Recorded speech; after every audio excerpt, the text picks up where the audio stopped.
Very comfortable. Good morning. The tiling has been a proper slog, but we've got something very exciting to show you. Come on. This village only has water for a couple of hours a day, so we've been kind of making do with our very makeshift water pump and some 10-litre bottles. But if you watch the last video, let me show you something really exciting. No, not him. Ah! It's mid-morning. The rest of the village doesn't have water, but we do. The only thing is we connected it last night and I didn't have time to check for leaks, so I did it this morning. And we have 2 connections only that are passing tiny little droplets of water, like this one here. This is going to be for the boiler whenever we connect it. We're not connecting it yet just because it's not wired in. But I'll turn the water off and I'm going to redo this one. And the other one is underneath there for the sink. We haven't filmed much the past couple of days, but that's mainly because the tiling's been ongoing. But look at that! Don't look at that. So today I'm going to be using my newfound grouting skills to get this shower ready to use. I just need to clean up the tiles a little bit because it was a bit of a messy process for Dani trying to get them all in the right place and stick into the walls nicely. The 2 leaks are sorted. On to the next job.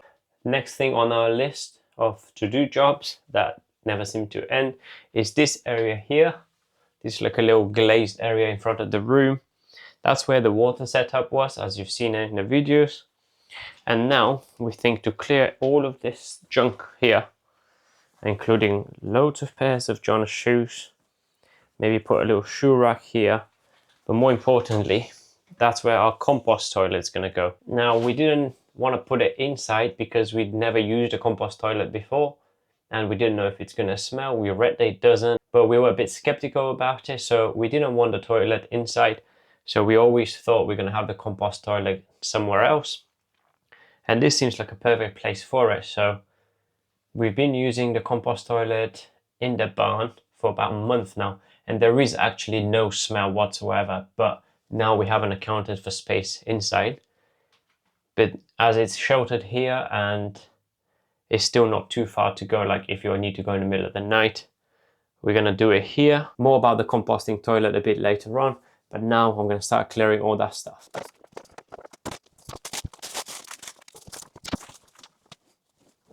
I'll keep those because it's definitely going to come handy.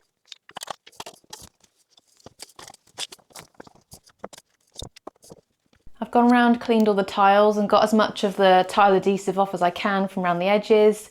Dani's just gonna sand them with his angle grinder, and whilst he was looking at that, he thought, I might as well do that last little corner there. And the only reason he didn't want to is because he wasn't sure he had any offcuts that would fit that gap. And we thought, oh, we don't want to buy a whole nother packet, but he's found 2 offcuts that will make it fit.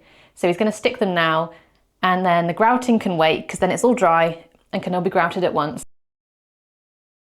We've got this cabinet here that we are going to repurpose into our composting loo, which is currently in the barn. We won't talk about that right now. So we've finally got a space for the composting loo and we've measured it. This should be the perfect size. We just need to cut holes here and there. But first it needs a good clean, so I'm going to do that. Down here? Mm-hmm.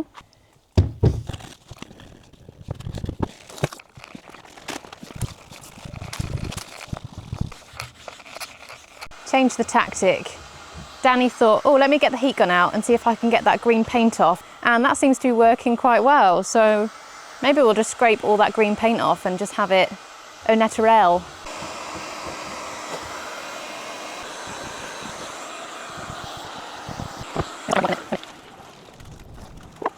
So that's the paint stripped on this cabinet that we found.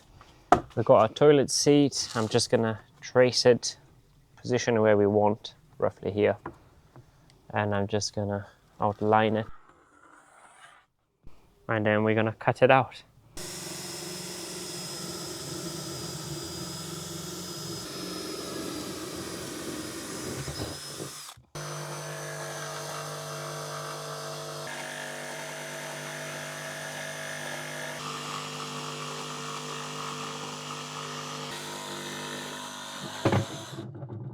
That's one poop hole done.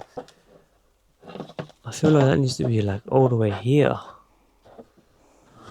Like that.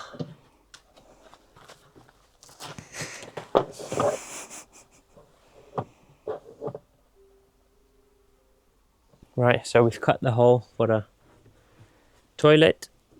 We have the bucket in there. We used the cocoa coir and mixed with sawdust.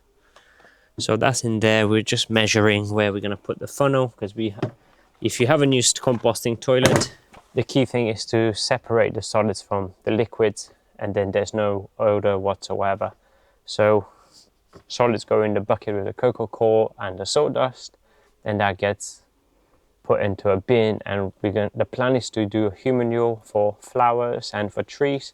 The key thing is to make sure that it gets really hot during composting, and to wait 6 months to 12 months depending on how hot it gets, but we will wait for 12 months just to be on a safe side, just to eliminate any pathogens and stuff like that. And with the liquids, our septic tank is just there, and from the funnel I plan to run a hose straight into the septic tank, and that eliminates emptying bottles and stuff like that. So it's pretty straightforward. We were uneasy about it until we started using it, and we realized that there's no smell whatsoever. So we're gonna try it. So I'm just gonna screw the funnel in here. We're gonna test it, see how it works. If it needs any adjustment, it probably will do. There you go. Funnel is pretty sturdy. Then I'm going to connect the hose pipe with a Jubilee clip and straight into the septic tank. Choose your vessel to hold your solids and the cocoa coir. We have this bucket. We didn't color code it. It was an accident.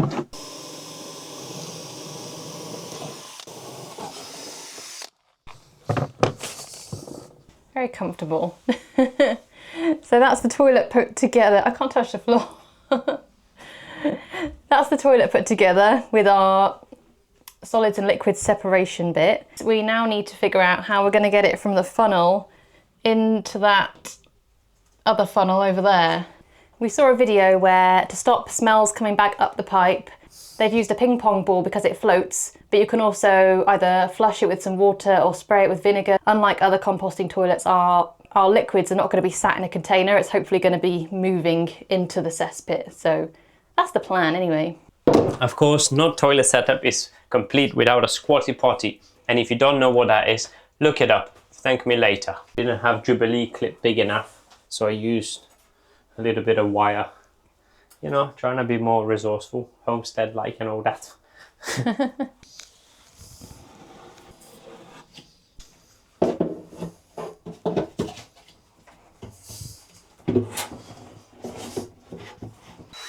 Ain't gonna work, is it?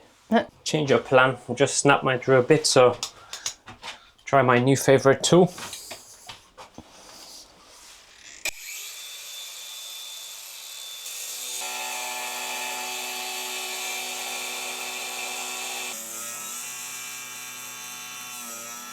They don't make them like they used to. No, that's from... This is the hardest part so far. This is like old radiators. I hope the hole is in the right place. We repurposed some old pipe to protect the hose a little bit, so it's just going through to get through to the other side.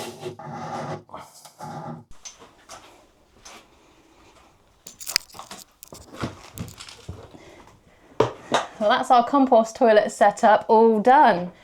We're not 100% sure where it's going to go yet, but for now it's here, and we're just going to see how we get on with it. We might not like it and end up using the septic tank with a standard flushing toilet after all, but we'll keep you updated.